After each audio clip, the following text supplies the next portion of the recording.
حالات كورونا فيروس بوزيتيف laga helay muwaadin Soomaaliyeed muwaadinkaas waa xaqiijinta shalay inuu xalay inuu yahay positive muwaadinkaas waa muwaadin aanan lahayn calaamado muuqanin alxamdulillah ilaahay waxaan ka rajeynaa inuu soo marka muwaadinka dibadda ka yimid waa dadka la haayo oo karantiinka ku jira waxaan rajeynaynaa in soo bixin waxaa lahayn doonaa intii amaanis kale oo 2 iyo 3 laga xaqiijinayo waa caafimaad qaba wax calaamada kama muuqdaan xaalado badan oo saas ah jira cusub ka muuqda qofka calaamadiisa waxaa ilaahay ugu baryaynaa inuu soo bixinin waxaan rabaa bulshada inaan uga faa'iidaysto maanta wacyigelin ku saabsan cudurka sida loo saala socotaan waddankeena xaaladda caafimaad waa iska liidata oo wuxuu soo koraya dhibaato badan waxyaalaha aan ku dadaali karno guud ahaan bulshada Soomaaliyeed waa inaan cudurkaas ka hortagno sidaad la socotaan diyaaradihii waa la geliyey inta dhibanna waa la jiraa in la geliyo safaradii isu socodka waa la geliyey waxaa kaloo la hakiyey goobihii shaqada oo laga sitimaan ayaa la fasaxay waxaa kaloo la hakiyey oo la fasaxay ardadii dugsiyada dhiganaysa jaamacada muwaadin kastoo ka yimaada meelaha qatarta ay ka jirto cudurka ku haayo waa la xakameynayaa waa la karantiilayaa ilaa iyo 14 beri ayaa la qaadanayaa waa wax loo baahan yahay in la sameeyo sababtoo ah qofkina xaaladiisa in la xaqiijiyo haddii cudurka uu qabana aanan ugu daynin bulsho oo intii ka badnay uusan cudurka qaadsiinin waa taxadar muwaadinada ku jira meelaha karantiinka waxaan ka baryaynaa inay noo dul qaataan ay nala sugaan ilaa iyo la xaqiijiyo in cudurka jirkooda uu ku jiro waxaan rabaa inaan u sheego bulshada waxyaalaha ugu badan oo laga hadlayaa waxay ahayd in isku socodka iyo meelaha la isugu yimaado ha ahaadaan iskuulaad ha ahaadaan jaamacado ha ahaadaan xaflada totally in la joojiyo aadna loo yareeyo kulamada ay isugu imaanayaan dadka badan 15 in la kala dheeraado oo ma aragtay aan gacmahan iska salaamin in aanan leys xagareynin oo aan leys qaanyoonin cudurka waxyaalaha uu ku fido oo dhan waa la sheegay wasaaradda waa qeybisay raadiyayaasha waa laga sheegi doonaa wacyigelinta waxaan wada awoodno inaan sameyno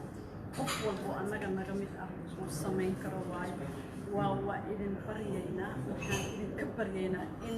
la dul qaato ilaa iyo intii amar lagu soo baxayo la yareeyo safarna la aadin meelaha waaweyn isku imaanin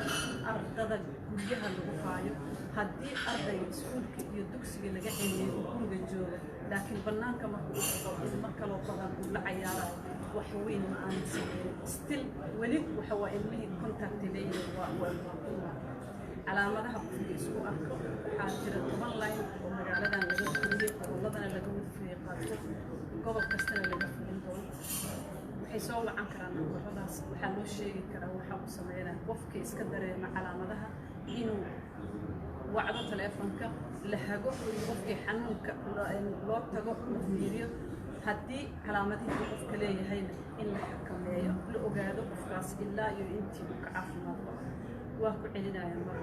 Soomaaliya walaalayaal waxaan idin leenahay hal la yareeyo salaanta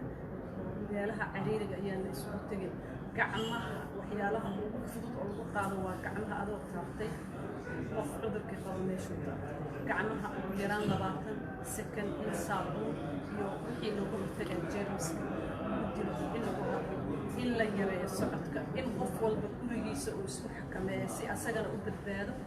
qofkii kaleeto oo bulshada kalena uusan u gudbin cudurka waa cudur hadduu hal qof qabo qaadsiin kara ugu yaraan 10 qof oo guriga joogto waa wax waajib la wada saaran culummo civil society takhaatiir qof allaala qof kastoo Soomaali waajib ka saaran yahay inuu xakameeyo in la kala dheeraado inaan salaamin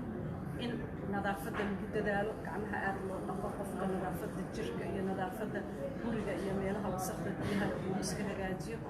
in guriga la joogo waxyaalaha aad loo xakameyn karo waxaad arkaysaa wadamo waaweyn oo naga dhaqaalo badan oo naga qalab badan oo caafimaadkooda naga warwarsan yahay in meydadkoodii maalin walba qaarkood 700 ilaa 800 ay dhimanayaan waxa ugu horeeya waxa waaye waxay dadka iska indhatireen calaamadihii iyo sida lagu xakameyn karo oo ay ka kow tahay inaan la isdhexgelin in la kala dhowrsanaado ayaysan dadkaas aysan raacin fadlan ha la raaca wasaaradda caafimaadka tilmaamaha ay bixinayso waxyaalaha la sameynayo takhaatiirta Soomaaliyeed oo si dhow ula shaqayso culamaa u diinka in la yareeyo bixitaanka aan la bixin haddaysan muhiim ahayn laakiin loo baxa keliya waqti yaroo qofka soo adeeganayo in goobaha la isugu tagaayo la joojiyo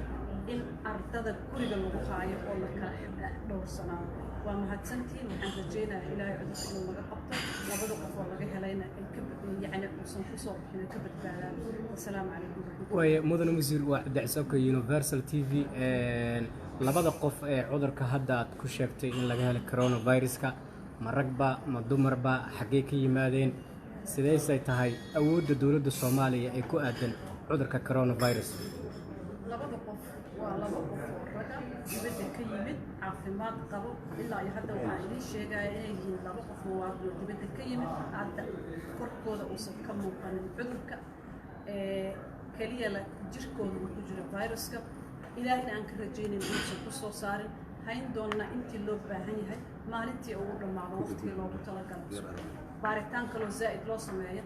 markay negative noqotana aan dayn doono assalaamu calaykum